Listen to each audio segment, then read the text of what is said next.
ঘূর্ণিঝড় রেমালের প্রভাবে ত্রিপুরাতেও প্রবল ঝড় বৃষ্টি। সোমবার রাত থেকেই শুরু হয় রেমালের তাণ্ডব। রেমালের তাণ্ডবে রাজ্যের কুমারঘাট মহকুমা জুড়ে ভেঙে পড়েছে অসংখ্য ঘরবাড়ি, উপড়ে পড়েছে গাছপালা। নদীতে ব্যাপক জলস্ফীতির জেরে দেখা দিয়েছে প্লাবন। দুর্গত মানুষ আশ্রয় নিয়েছে সরকারি ত্রাণ শিবিরে। আশঙ্কাই সত্যি হলো, রেমালের সম্ভাব্য ভয়াবহতা নিয়ে পূর্বাভাস দিয়েছিল হাওয়া অফিস। শেষ পর্যন্ত সোমবার রাত থেকেই অন্যান্য স্থানের সঙ্গে ত্রিপুরাতেও দাপট দেখাতে শুরু করে রেমাল। রাজ্যের 59 জেলার কুমারঘাট মহকুমা জুড়ে দেখা যায় রেমালের চোখ রাঙানি। সোমবার রাত 2টোর পর থেকে শুরু হয় প্রবল ঝোড়ো হাওয়া, সঙ্গে দফায় দফায় তুমুল বৃষ্টিপাত। মঙ্গলবারও বহাল তবিয়তে তাণ্ডব চালায় রেমাল। কুমারঘাট মহকুমার বিভিন্ন জায়গায় ভেঙে পড়ে বেশ কিছু ঘরবাড়ি, উপড়ে পড়ে অসংখ্য গাছ।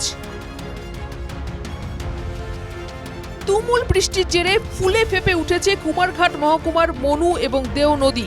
নদীর জলস্তর বেড়ে যাওয়ায় নিচু এলাকায় ঘরবাড়িতে ঢুকে পড়ে জল। ফটিকরায়, কুমারঘাট, পেচারথলে বেশ কিছু পরিবার ঘর ছাড়া।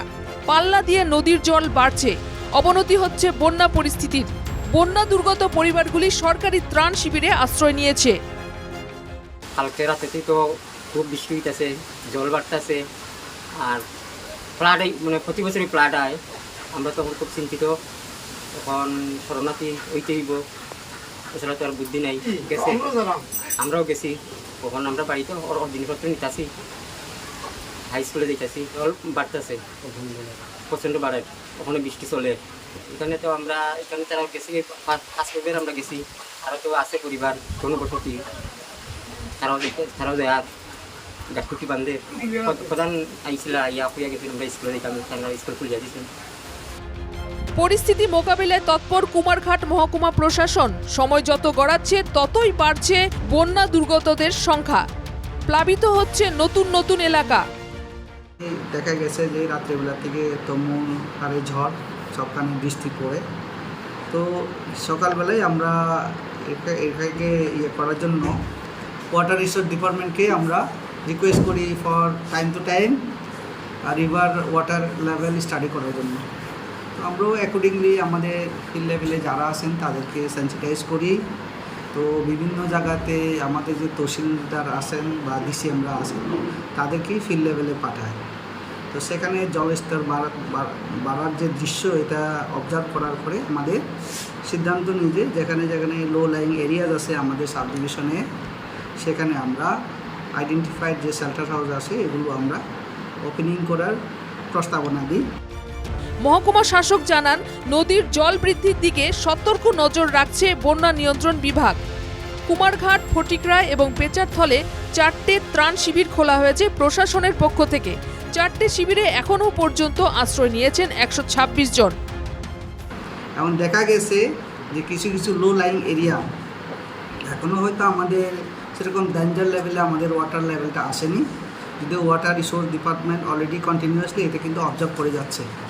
তো আমাদের মধ্যে এখনও অবধি কিছু কিছু যেগুলো নদীর ধারে কিছু কিছু বাড়িঘর আছে সাধারণ পাবলিকের, গরিব শ্রেণী অংশের, যারা এখনও আমাদের বিভিন্ন কারণে এই জলের কারণে আমাদের বিভিন্ন জায়গাতে আশ্রয় নিয়েছেন।